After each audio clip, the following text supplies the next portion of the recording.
मंत्री की बेटी नहीं हूँ, गरीब मजदूर किसान की बेटी, मुझे पता दुख दर्द क्या होता है। हमारा धर्म किसानी है, किसानी के साथ हम सिर कटवा भी सकते हैं, सर काट भी सकते हैं। हमारे देश में ये पहली सरकार है जो किसानों के साथ लगातार धोखा कर रही है। सबसे झूठा प्रधानमंत्री है, किसानों को धोखा देने वाला। मोदी नहीं मदारी है झूठ बोलने की, इनको पैदाइशी बीमारी है, समझिए, नौटंकी के मास्टर हैं। प्रधानमंत्री जी अगर वादे के सच्चे होते तो प्रधानमंत्री जी के भी बच्चे होते। क्या आपने किसी अपने को एक्सीडेंट में खोया है? अगर हाँ, तो आप भी छिपे हुए बीमा क्लेम के द्वारा परिवार की मदद कर सकते हैं। भारत क्लेम्स ऐप को डाउनलोड करें और आज ही करें क्लेम अपनी हिडन इंश्योरेंस। ये मोदी प्रधानमंत्री नहीं है, प्रधानमंत्री है अंबानी और अडानी। ये तो कठपुतली है, जैसे बोलेंगे वैसे करेगा, पैसे उनके लगे हुए हैं। लेकिन पंकज जी, मोदी जी ने 5 प्रण तो लिए ना लाल किले से इस बार।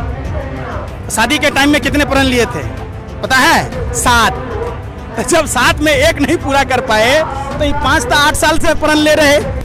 वो संसद में बैठेगा, उसमें विचार करेगा कि किसानों की मांगे सभी माननी चाहिए या नहीं माननी चाहिए। क्या निकालता है, ये मानेगा तो अच्छा है, नहीं मानेगा दिल्ली के बॉर्डर सभी सील कर देंगे। मोदी बिल्कुल जुमलेबाजी कर रहा है। मोदी ना तो किसान के हक में है, ना वो भारत की जनता के हक में है, ना ही वो जवानों के हक में है। पंजाब में ऐसा कर देंगे, घरों में कोई भी घर वाला अपने गांव में घुसने नहीं देगा इसको। इसलिए मोदी की धौन पर गोडा रख के सभी फैसले करा के जाएंगे। हम एमएलए एमपी बन के, मंत्री बन के कोई देश के खजाने को लूटने की नीयत में नहीं बैठे, हम लोगों के हक दिलाने के लिए बैठे। नमस्कार, मैं दिव्या और इस वक्त आप देख रहे हैं झलको दिल्ली। क्या दिल्ली में एक बार फिर से किसान आंदोलन देखने को मिल सकता है? क्या दिल्ली की सड़कों पर एक बार फिर से किसान बैठ सकते हैं? तमाम सवाल है जो इस वक्त नजर आ रहे हैं। देखिए, इस वक्त हम लोग जंतर मंतर पर मौजूद हैं और जंतर मंतर पर किसानों का भारी जमावड़ा लगा है। जैसे ही ये सूचित किया जाता है कि आज दिल्ली की जंतर मंतर पर महापंचायत होनी है, वैसे ही दिल्ली के सभी बॉर्डर्स पर भारी सुरक्षा बल तैनात कर दिए जाते हैं और बहुत सारे किसानों को बॉर्डर्स पर ही रोक लिया जाता है। इसके बावजूद भी किसान आज जंतर मंतर पर पहुंचे और आप सामने देख सकते हैं महापंचायत की जा रही है और तमाम एक बार अगर आपकी नजरें जाएंगी तो चारों तरफ किसानों का भारी जमावड़ा देखने को मिल रहा है। इनकी क्या मांगे हैं और ऐसा क्या हुआ कि दोबारा से एक बार किसानों को दिल्ली की जंतर मंतर पर आना पड़ा? ऐसा कौन सा प्रोटेस्ट है जो ये करना चाहते हैं? इनकी क्या क्या मांगे हैं इस बार? एक बार इनसे जुड़ेंगे, क्या कुछ जानकारी है इनके पास, आपको दिखाएंगे। सिरसा जी, क्या कहेंगे? आज महापंचायत रखी गई है, इसमें क्या क्या आपके बिंदु हैं, किस पर किस मकसद से आए? सबसे पहले लखीमपुर खीरी के जो हमारे निर्दोष किसान अंदर जेल में बैठे, उनको रिहा कराने के लिए, अजय टैनी का इस्तीफा, उन दोषियों को सजावा देने के लिए, जो हमारे दिल्ली और अलग अलग प्रदेशों में, खास करके दिल्ली में हमारे नौजवानों पर पर्चे दर्ज किए, उनको रद्द कराने के लिए, जितने हमारे शहीद हुए उनको, जिनको मुआवजा नहीं मिला, मुआवजा देने के लिए, उनके परिवारों को नौकरी दिलाने के लिए, और डॉक्टर स्वामीनाथन की रिपोर्ट लागू करवाने के लिए, एमएसपी पूरे भारत में कानून के तहत लागू करवाने के लिए आदि मांगों को लेकर आज हम यहाँ पर इकट्ठे। क्या लगता है, 1 साल पहले भी आपने इसी तरीके से प्रोटेस्ट किया था, तब कोई समाधान नहीं निकल पाया, अब निकलेगा? क्या लगता है, जब पहले प्रोटेस्ट किया था और अब प्रोटेस्ट कर रहे हैं, दोबारा से एक महापंचायत आपने आज रखी है, कोई समाधान निकलेगा? सरकार आपकी बात सुनेगी? पहले कानून रद्द करा के गए ना, कहते थे ना कि मोदी या तो मुमकिन है, उस मोदी की धान में जो लोहे का सरिया था वो निकला ना, वो कानून रद्द हुए। इसी तरह आगे भी हमारी रहती मांगे पूरी होगी, करवा के जाए। प्रधानमंत्री जी उत्तर प्रदेश चुनाव से पहले जो झूठा आश्वासन देश के किसानों के साथ जो छल और प्रपंच किया, प्रधानमंत्री चूंकि निर्लज और बेशरम है, अगर थोड़ी सी भी शर्म हया बची होती तो भगवान श्री कृष्ण ने कहा गीता में कि राजा से भी बड़ा किसान होता है। राजा सिर्फ राज्य का पालक होता है, किसान पूरी मानवता का पालक होता है। और भाजपा के लोग किसानों को धरती का भगवान कहकर संबोधन करते थे। आज उन बेशर्मों को धरती के भगवान जब सड़कों पर हैं तो वो अपने मांद में छुपे हैं। बिलों में छुपे हैं वो निकल कर बाहर नहीं आ रहे। उनको निकलना चाहिए। जो धरती के भगवान आपके द्वार तक, आपके लोकतंत्र के मंदिर के बाहर तक आकर अपनी मांगों के लिए जो आपने फ्रॉड की, चीटिंग की, आपने झूठ बोला, आपने ठगी किया, उसकी मांग के लिए फिर से एकत्रित हुए हैं। प्रधानमंत्री का आपको एक और बात पता होगा, 2022 में सबको पक्का मकान देना तो दूर की बात है, कम से कम उस लक्ष्मी देवी को तो मकान दे देते प्रधानमंत्री जी, जिसको आपने बंगाल के चुनाव में ब्रांड एम्बेसडर बनाया था। प्रधानमंत्री जी जब मुख्यमंत्री थे तब कहते थे एमएसपी पर कानून बनाने की बात, आज वो प्रधानमंत्री हैं, मतलब साफ है वो कातिल भी हैं और मुंसिफ भी हैं, तो कौन देगा? आप बताइए, जब प्रधानमंत्री के गद्दी पर आप आसीन हैं, आपके एक कलम से किसानों के लिए एमएसपी पर कानून बन सकता है, तो आप बना क्यों नहीं रहे हैं अडानी के लिए? अरे भरोसा क्या करें, भरोसा करिए, कितना भरोसा करें भैया? जब हम हमारा चड्डी उतर जाए, हम पेड़ के पत्ता पहनने लगे हैं, आप बताओ कि हम पत्थर को रगड़ के आग पैदा करने लगे, तब तक भरोसा करें? बैंक डूबिया गया, किस लिए डूबा बैंक? आप बताओ, जितना पैसा ऋषि अग्रवाल, मेहुल चौकसी, नीरव मोदी, विजय माल्या अपने व्यापारिक मित्रों का माफ किया, अगर देश के किसानों का पैसा माफ किया होता तो देश में पैसे का क्या होता, सर्कुलेशन होता। जब किसानों के पास, मजदूरों के पास पैसे आते हैं तो वो एक्सपोर्टर, इंपोर्टर, मैन्युफैक्चरर, ट्रेडर सबके पास जाता है, तो यही तो अर्थव्यवस्था का सर्कुलेशन होता। ये पैसा जो इनके व्यापारिक मित्र थे, जिन्होंने अब पैसे को, बैंकों को दिवालिया बनाकर, आप बधवा ग्रुप को देख लीजिए, 17 बैंकों से 34,500 करोड़ खा गया। ऋषि अग्रवाल, जिसको प्रधानमंत्री ने 2-2 जगह जमीनें दी थी, जिनको कोरिया ले गए थे, उन लोगों ने कितने पैसे लेकर भाग गए। देश का किसान देश की राजधानी बॉर्डर पर थे, 1 साल तक राजधानी में नहीं आ सकते। अब सोचिए कि नीरव मोदी, मेहुल चौकसी किसके इशारे पर भाग गया, उसके लिए उड़न खटोला किसने तैयार रखी, नागरिक उड्डयन मंत्रालय क्या कर रहा था, होम मिनिस्ट्री क्या कर रहा था। तो यह सवाल है, सबसे बड़ा सवाल है कि प्रधानमंत्री जी ने उत्तर प्रदेश चुनाव के समय किसानों से जो माफी मांगी थी, वो घड़ियाली आंसू जो बहाकर व्यथित होकर बोला था, प्रधानमंत्री जी पराली अध्यादेश लाने के बाद जिन किसान भाइयों को, जो आधुनिक माने, आप समझिए, भारत के जो पालनहार अन्नदाता किसान भाइयों को जो फर्जी मुकदमों में फंसाया गया था, जो बिजली के नाम पर, चोरी के नाम पर फंसाया गया था, जो कर्जा है उस कर्जा को माफ करने की बात थी, एमएसपी पर कानून की बात थी, उस स्वामीनाथन रिपोर्ट लागू करने की बात थी, तो क्या हुआ? एक भी तो वादा पूरा नहीं कर पाए प्रधानमंत्री जी।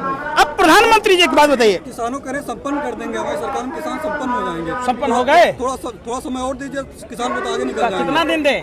जब 5 साल और, जब अरे भैया, देश ने देखा कि हिंदू धर्म के हिसाब से, जो हिंदू धर्म का अपने को ठेकेदार कहता है, हमारी लाशें चील कौवे नोच कर खा रहे थे, कुत्ते नोच कर खा रहे थे। जब हम ही मर जाएंगे, हमारे यहाँ का कहावत है, मर जाइए जी तो कौन खाइए घी। जब हम ही जिंदा नहीं रहेंगे तो कौन, क्या होगा भविष्य में? 8 साल का समय है, 8 साल प्रधानमंत्री के लाल किला से झूठ बोलते हो गया। प्रधानमंत्री जी 8 साल पहले जब मुख्यमंत्री थे तो कहते थे एमएसपी पर कानून बनाएंगे, किसानों की आय दुगुनी करेंगे। तो किसानों की आय दुगुनी गारंटी ले लीजिए, आप ही सब कुछ दीजिए। अरे सुन तो लो, सिंपल सा बात है, किसानों की, एक आदमी की मजदूरी 500 रुपए कम से कम है, ये बात आपको भी पता है। किसान ही खाद, बीज, कीटनाशक सब कुछ दे दे, और जो फसल है हमारी मजदूर से जैसे अटेंडेंस नौकरी वालों की बनती है, हमारी बना दे। हमको 2 गुना नहीं चाहिए, 1.5 गुना दे दीजिए मोदी जी। कम से कम मुंह से बोलते हैं ना, तो मुंह से बोलने का शर्म तो करे प्रधानमंत्री जी, कि नहीं करे? हमारी दैनिक मजदूरी नहीं निकलती है, लेकिन मानवता के नाम पर देश के पालनहार अन्नदाता किसान भाई अपने खून से धरती माँ को सींच कर अन्न पैदा करते हैं और पूरे देश का ही भरण पोषण करते हैं। लेकिन पंकज जी, मोदी जी ने 5 प्रण तो लिए ना लाल किले से इस बार। शादी के टाइम में कितने प्रण लिए थे पता है? 7। तो जब 7 में 1 नहीं पूरा कर पाए तो ये 5 तो 8 साल से प्रण ले रहे। तो जनता हित के लिए लिए ना ये 5 प्रण, तो जनता हित के लिए। अच्छा, तो 8 साल से जो प्रण ले रहे थे वो किसके लिए? अडानी के प्रण था, अंबानी का था, नीरव मोदी का था, तो ये भी किसी और का होगा? क्या जनता हित होगा? जब देश की जनता के लिए ही जीएसटी पर जीएसटी ठोकते जा रहे हैं, आटा कौन खाता है? जनता खाएगा। अरे सुने, महंगाई है कहाँ? आप जीएसटी की बात कर रहे हैं, वित्त मंत्री ने खुद कहा महंगाई नहीं है। वित्त सुनिए, तो क्या 2014 में जो ये महंगाई पर आंदोलन किया करते थे तो वो क्या देश हित में नहीं था? आप बताइए। उस समय की सरकारों के पास क्या घर में कुएं लगे हुए थे? पेड़, पैसे का पेड़ लगा हुआ था? ये बरगलाने की बात है। ये अभिनय के मास्टर हैं, बचपन से अभिनय करना जानते हैं, नौटंकी के मास्टर हैं। आप समझिए, स्वामीनाथन कमेटी की रिपोर्ट लागू करने की बात हम तो नहीं कह रहे थे, नरेंद्र मोदी कह रहे थे। अब उन्होंने प्रधानमंत्री बनके अगर नहीं किया तो प्रधानमंत्री ने धोखा दिया कि नहीं दिया? 2022 में किसानों की आय दुगुनी होगी, अब 23 आने वाला है, कब दुगुनी होगा? तो ये धोखा है कि नहीं है? उन्होंने कहा था कि सभी तरह के केस को हम वापस ले लेंगे। अब सोचिए, 8 से 9 महीने से ज्यादा हो गए, आज तक केस वापस नहीं हुआ। पराली के नाम पर जो किसानों को बदनाम कर रही थी भाजपा की सरकार कि पंजाब, हरियाणा, पश्चिम उत्तर प्रदेश के किसान जो पराली जलाते हैं उससे दिल्ली में प्रदूषण होता है। खुद इनके मंत्री ने स्वीकार किया लोकतंत्र के मंदिर में कि किसानों के द्वारा जो पराली जलाया जाता है उससे मात्र 4% प्रदूषण होता है, बाकी का बाकी औद्योगिक इकाइयां और ये जो अवैध पार्किंग है उससे होता है। ये किसानों को बदनाम करते रहे। भाजपा के तमाम नेता किसानों को खालिस्तानी, भरुआ, पता नहीं क्या क्या कहते रहे, मैं तो बोल भी नहीं, हाय तौबा। ये भगवान को गाली दे रहे। खुद राजनाथ सिंह जी कहते हैं धरती के भगवान हैं, और इन बेशर्मों को तो ट्वीट करके कहती है कि किसान है ही नहीं जो आंदोलन में बैठे थे। कौन है ये? कौन है? कह रहे इनके पास एसी है, इतनी बड़ी बड़ी गाड़ियां हैं, वॉशिंग मशीन लगी है, रोटी की मशीनें लगी हैं, ये कैसे किसान है? अच्छा, तो क्या कहना चाहते हैं मोदी जी जो पूरा देश का हाल कर दिए? वो चाहते हैं कि लोग चड्डी भी न पहने, पेड़ का पत्ता पहन कर चले, वही भारत बना रहे हैं ना। तभी तो बैंकों को डुबोकर बदबा ग्रुप जैसे लोगों को पैसा माफ कर रहे। तो क्या चाहते हैं कि किसान वो पेड़ का पत्ता पहन ले, चड्डी भी न पहने? आए मोदी जी, कितनी संकीर्ण मानसिकता भाजपा के लोगों की है। आप उनसे सवाल पूछिए, सवाल उनसे नहीं पूछ सकते आप। आखिर ड्रग्स जो आ रहा है मुद्रा पोर्ट पर बार बार, तो प्रधानमंत्री उस पर क्यों नहीं बोलते? उस पर नहीं बोलेंगे, वो देशभक्त है। अडानी के पोर्ट पर जो पकड़ा जाता है तो वो देशभक्त है कि पूरे देश में ड्रग्स फैला रहा है, और ये जो अपने खून से धरती को सींच कर पूरे देश को पेट भर रहे, तो ये खालिस्तानी हो गए। ये किसाने नहीं है, नकली किसान है। वाह, इनके ही बच्चे, इनके ही परिवार के लोग अपना खून देकर देश की सरहदों की सुरक्षा करता है, तो ये देश का है नहीं है। अडानी देशभक्त है। बनाट जो चकला घर चला रहा था मेघालय में, एक तरफ कहते हैं चकला घर चलाने वाला देशभक्त हो जाएगा, ड्रग्स का रैकेट करने वाला, 2000 का नोट छापने वाला सब देशभक्त है, जो देश का पैसा बैंकों का लूट लिया वो देशभक्त है। कमाल की बात कहते हैं देशभक्तों की और देशद्रोहियों की पहचान देश को पहले नहीं था, अब हो चुका है। सब कुछ सामने है, कौन लोग हैं जो देश को लूट रहे हैं। गोरे अंग्रेजों का बनाया हुआ हावड़ा का पुल आज भी है, और इनकी सरकार में बना हुआ चीज ध्वस्त हो जाता है, तो बात उस पर कीजिए। अच्छा, क्या लगता है आज महापंचायत पे राष्ट्रपति को ज्ञापन सौंपा जाएगा, इसके बाद कुछ हल निकलेगा नहीं निकलेगा? देखिए, देश के लोग गांधी और बुद्ध के देश के लोग हैं, गांधी और बुद्ध के सिद्धांतों को मानते हैं। जो प्रोसीजर लोकतांत्रिक प्रक्रिया में संविधान के द्वारा है, राष्ट्रपति प्रधानमंत्री को जो ज्ञापन दिया जाएगा उसके बाद क्रमिक आंदोलन जैसे पहले भी चलता रहा है। सरकार अगर नहीं मांग मानेगी फिर से आंदोलन होगा, फिर से आंदोलन निश्चित तौर पर। दूसरा कोई विकल्प नहीं है। देखिए, परिवार का वजूद, देश का वजूद बचाना है तो लोगों को अपने घर और मकानों से निकलना ही होगा, जंग लड़ना होगा, इन बेईमानों से निकलना होगा अपने घर और मकानों से। चीज बताइए, आज देखा गया दिल्ली पुलिस की तरफ से सारी बैरिकेडिंग कर दी, किसानों को अंदर आने की जितने भी रास्ते थे सभी को बंद कर दिया गया। हालांकि उसके बावजूद भी देखा जा रहा है काफी किसान आज आए हैं। क्या कहेंगे, सरकार की चाल है या फिर सब कुछ पहले से प्लानिंग के साथ हो रहा है? पहले तो आपके चैनल का बहुत बहुत धन्यवाद। जो बैरिकेडिंग की है उसके बारे में एक मैं बात पीछे थोड़ा चला जाऊं।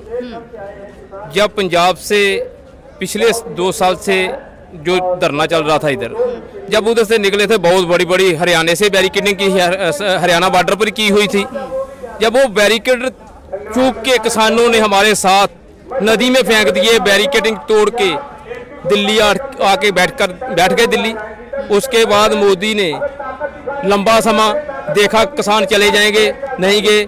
जितने किसान पहले ट्रैक्टर ट्रालियां लेके हमारे साथ आए थे, आज सभी को नहीं लेके आए, आज कुछ किसान लेके आए। और इधर कितना किसान मिल रहा है, जेकर आज का जो मांग पत्र दिया जाएगा, वो लेने के बाद उसका तुरंत हल नहीं निकालेगी सरकार, तो इसको चेतावनी भी देते हैं सरकार को, मोदी सरकार को, कि दोबारा उसी तरह ट्रैक्टर ट्रालियां लेके दिल्ली को ऐसा गिरेंगे, मजबूरन आपको फैसला लेना पड़ेगा। अगर टाइम ज़्यादा लगाएगा और 24 इलेक्शन दे विच सरकार पिछले समय से इस करके नहीं मान रही कि 24 का इलेक्शन दूर है, अब नेड़े आ रहा है।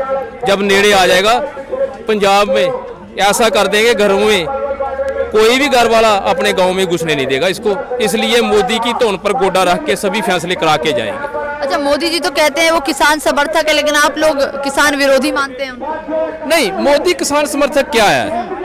मोदी ने क्या, जो हमारे एरिया में गन्ने की खेती होती है, गन्ने का पैसा टाइम पर नहीं मिलता। नहीं मिलने का कारण क्या है?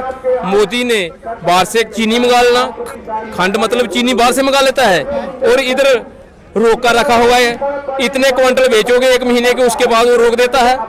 ये मोदी किसानों के हित में हो, सभी चीनी को, सभी मिलों को, भारत दियां जिन्नियां भी मिल्लां ने सारियां मिल्लां दी चीनी, जिवें कणक झोने नूं कंट्रोल अपने च रखिया, चीनी नूं भी अपने कंट्रोल च लियाए। किसानां दियां बाकी मंगां, किसानां ते परचे होए ने, किसानां दे ट्रैक्टर अंदर ने, किसानां दे बच्चे तरीकां भुगत रहे ने, जेलां दे विच बैठे ने, जिवें लखीमपुर खीरी वाला आया। मेन है तो सभी में नहीं है, लेकिन उसको तो बहुत बड़ा भारत में मान रहे हैं ना सभी किसान, ये सभी किसान उसी के लिए आए हुए हैं। इसलिए मोदी किसान के हित में नहीं है, वो वैसे भाषण देता है। मैं एक बात और कहूँ, 1965 में जंग हुआ पाकिस्तान में, भारत पाकिस्तान का, 1971 में जंग हुआ, उसके बाद पुलवामा में हुआ, फिर कितने जंगे, 3-4 छोटी जंगे भी होगी। एक बात बोलता है, हम खून और पानी दोनों इकट्ठे नहीं बहने देंगे। उसका मतलब क्या है? लोग समझ नहीं रहे। जो 1900 मतलब है? उसका मतलब है 1960 में जो इसने संधि की हुई है पुरानी सरकारों ने, कि इतना पानी, 6 नदियां पाकिस्तान में घुसती है भारत से, उनका जो पानी है वो ज्यादा भारत का पानी पाकिस्तान ले रहा है। इसको तो 33% पानी मिल रहा है। उसके बाद 2002 में वाजपेयी ने एक बात निकाली थी कि 70,000 करोड़ रुपया लगा के जिन नदियों में पानी नहीं है उनका लिंक एक दूसरे से जोड़ा जाएगा। पैसा कहाँ से आएगा? 70,000 करोड़ रुपया तो पाकिस्तान में दे दिया हुआ पहले इसने, उसको बोल दिया हम संधि तोड़ रहे हैं भाई, पानी नहीं जाने देंगे पाकिस्तान को। ऐसे भाषण देने के क्या होगा? खून और पानी नहीं बहने देंगे। उधर से हमारे जो बॉर्डर पर बैठे हैं जवान, उन पर गोली चलती है, ये इधर बयान दे के इधर चला जाता है, कभी किसानों पर बयान देता है हम किसान के हित में हैं, कभी जवान के हित में है। किसान तो मर रहा है, हमारा मर रहा है, जवान मर रहा है, हमारे भरा है, जो हमारे भाई हैं, उनके बच्चे बॉर्डर पर नौकरी कर रहे हैं, वो मर रहे हैं। देखिए, इस वक्त नरेंद्र सिंह लाडी जी हमारे साथ मौजूद है। सर, महापंचायत आज रखी गई है, भारी तादाद में किसान नजर आ रहे हैं, क्या कहेंगे? हमें कहना क्या है, मोदी जी आप देखें भी, जो इतने किसान हैं आजकल के समय में, दिल्ली हमसे कितनी दूर है पंजाब से, और रेलगाड़ी में आए हैं। हमारी जो औरतें हैं, आज जो गर्मी के मौसम में एसी के बीच में से निकलना लोगों को मुश्किल लगता है, जो शहरी लोग होते हैं, और हमारी बच्चे, औरतें, हमारी माएँ रेल का सफ़र कर कर दिल्ली तक आए हैं और गर्म सड़कों पर बैठे हैं। मोदी जी सोचे, अगर हमें कुछ मुश्किलें हैं, हमें दुख है, हम क्योंकि यहाँ कौन सा हम मेले में थोड़ी आए हैं, हम अपना दुख ज़ाहिर करने आए हैं। मोदी जी को चाहिए जो हमारी MSP जो गारंटी दी थी उसको तुरंत लागू करे, और जो किसानों पर टैक्स लगे हैं बेहुदा उनको घटाएं, और जो गन्ना की फसल का बकाया है वो दे। और जो जहां पहले हमारा जो आंदोलन हुआ था उसमें जो भी नौजवान पर पर्चे दर्ज हुए हैं और हमारे ट्रैक्टर खड़े हैं जहां, जिनको हम अपना बेटा बोलते हैं, वो सारे वापस किए जाएं और सारे जो पर्चे हैं वो खारिज किए जाएं। किसान यूनियन सिद्धूपुर जिंदाबाद, किसान यूनियन सिद्धूपुर जिंदाबाद। जो कोरोना में आप लोग सभी जो बीजेपी वाले हैं वो कहते हैं किसान एसी में रहते हैं। जब कोरोना का टाइम था हमने लंगर हरेक को दिया, ये नहीं देखा ये बीजेपी का समर्थक है, ये कांग्रेस का समर्थक है। हर तक हमारे गुरु नानक देव जी ने 20 रुपए का लंगर लगा के पूरे वर्ल्ड में फेमस किया। और जब हर आते हैं, कोई अनहोनी घटना वापरती है तो खालसा एड कौन से देशों में जाती है जहां हमारा कोई वास्ता भी नहीं है। हम किसी से भेदभाव नहीं करते, हम सभी से प्यार करते हैं, हम सबको भगवान के पुत्र भगवान की बेटी सबको यही मानते हैं। सो ये चीजें हैं जो मीडिया को भी अच्छी चीजें दिखानी चाहिए। जो प्यार वाली कौम है। हम जब भी समा आया है हमारे गुरुओं ने, हमारे जो योद्धा हैं जैसे बंदा सिंह बहादुर, हरू सिंह नलुआ, बघेल सिंह, जस्सा सिंह आलूवालिया, जब भी हमें समा मिला है हमने लोगों की रक्षा की है। जब 1947 में बंटवारा हुआ था कौन बांटा गया है, दिल्ली कहाँ बांटी गई है, हिंदू कहाँ बांटे गए हैं, बांटे कौन गए हैं, मुसलमान और सिख। हमारे यहाँ जो मुसलमान खेती करते थे वो उधर चले गए, जो हमारे सिख थे वो इधर आ गए, हमारी ज़मीनें भी छीनी गई, हमारे भाई भतीजे बहनों की इज्जत लूटी गई। तो फिर हमने इतना दुख झेला है, अब हमें कभी हमको सत्कार कब मिलेगा, प्यार कब मिलेगा। हमें बोलते हैं ये खालिस्तानी है, ये अत्तवादी है। क्या हम क्या करते हैं बताओ?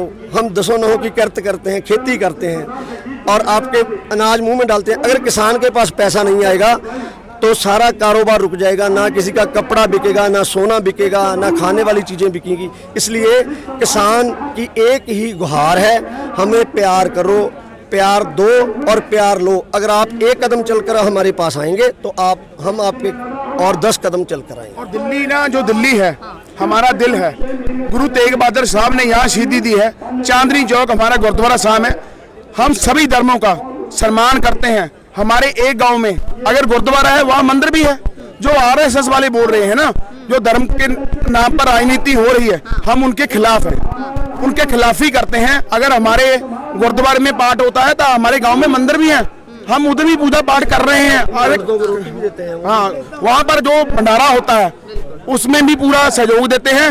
अगर मोदी जी ऐसा सोच रहे हैं ना, ये आप इधर पे कैमरा घुमा के देखो, जो ये आदमी आए हैं, गधे लोग तो नहीं है ना, आदमी है ये आदमी इधर आते हैं। अगर मोदी जी को इतना होता तो एक बार एक पंजाबी से, हमारे बुजुर्ग से टेबल टॉक करके देख लें एक बात में। देखिए, जिस तरीके से आप जानते हैं कि पूरे भारत के अलग अलग राज्यों से आज जंतर मंतर पर तमाम किसान आए हैं और इस वक्त बुंदेलखंड किसान यूनियन से आए हुए तमाम किसान इस वक्त हमारे साथ मौजूद है। राष्ट्रीय प्रवक्ता किसान बुंदेलखंड यूनियन के भी हमारे साथ मौजूद हैं। सर, क्या नाम है आपका? श्रवण कुमार। क्या कहेंगे, आज दोबारा से एक बार जंतर मंतर पर आने की जरूरत पड़ गई किसानों को? सरकार की वादा खिलाफी के कारण हमको आना पड़ा। सरकार ने जब कृषि कानून निरस्त किए थे उसके बाद सरकार ने किसानों से कुछ वादे किए थे। MSP लागू करेंगे, अन्न दानों की व्यवस्था करेंगे, C2+20 का जो है वो लागू करेंगे, स्वामीनाथन आयोग को सिफारिश को लागू करेंगे, लेकिन उस पर सरकार कहीं कोई खरी नहीं उतरी। इसलिए हम सरकार को उसका वादा याद दिलाने के लिए हम आज फिर यहाँ जंतर मंतर पे आप ये कहना चाहते हैं कि किसान को सरकार द्वारा धोखा दिया गया, लगातार धोखा दिया जा रहा है। और आज से नहीं, किसान तो जब से आजाद हुआ जब से किसान धोखे का शिकार है। और इस सरकार से उम्मीदें थी किसानों को, लेकिन ये भी धोखेबाज निकली। मोदी जी तो कहते हैं कि मैं किसानों के साथ खड़ा हूं और आप मोदी जी को विरोधी बता रहे हैं। सिर्फ हवाई वो साथ में है, वो तो दो पतियों के साथ में है, वो अडानी अंबानी के साथ में है, वो किसानों के साथ नहीं है। हमको ऐसा नहीं लगता कि वो किसानों के साथ है।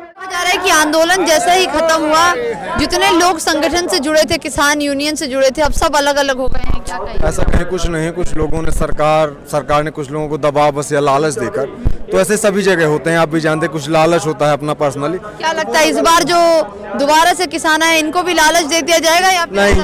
ये लालच नहीं दिया जाएगा। किसान नेताओं को लालच हो सकता है, किसानों को लालच नहीं हो सकता। और यहाँ जितने लोग आए जो आते हैं वो किसान है, तो किसान आना बंद नहीं करेंगे। अपने अधिकारियों के लिए पूरी ताकत से पहले भी लड़े थे और आज भी लड़ेंगे, इस बार शायद दुगनी ताकत से लड़ें।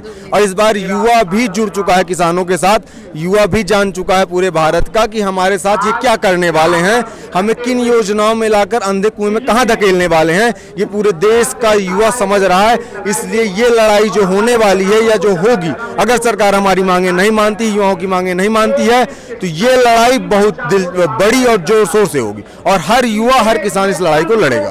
देखिए, किसानों की महापंचायत आज यहाँ हो रही है और लगभग कहा जा रहा है शाम तक ऐसे ही चलती रहेगी। भारत के अलग अलग राज्यों से किसान इस वक्त जंतर मंतर पर आए हैं, लेकिन जैसे ही जंतर मंतर पर किसानों का जमावड़ा लगना शुरू होता है, दिल्ली के सभी बॉर्डर्स को सील कर दिया गया कि ताकि किसान दिल्ली में एंटर ना हो पाए। इसके बावजूद भी बहुत से किसान दिल्ली में आ गए और उसके बावजूद आप देखेंगे कि जितने भी बॉर्डर से सभी पर किसानों को हिरासत में ले लिया गया। बहुत सारे किसानों की गाड़ियां तक रोक ली गई और अब जो यहाँ पर आने के बाद जो इनका महापंचायत की जा रही है, आप देख सकते हैं तमाम किसान इस वक्त यहाँ मौजूद है और इन सबकी कुछ मांगे हैं। जिस तरीके से कहा जा रहा है प्रधानमंत्री द्वारा इनको धोखा दिया गया है, एमएसपी गारंटी कानून नहीं बनाया गया, पहले वादे किए गए थे उन वादों को तोड़ दिया गया। लेकिन इनका कहना है कि इस बार अगर सरकार इनकी बात नहीं मानती है तो जैसे पिछली साल आंदोलन देखने को मिला तो हो सकता है आने वाले समय में एक बार फिर से किसान आंदोलन देखने को मिल सकता है।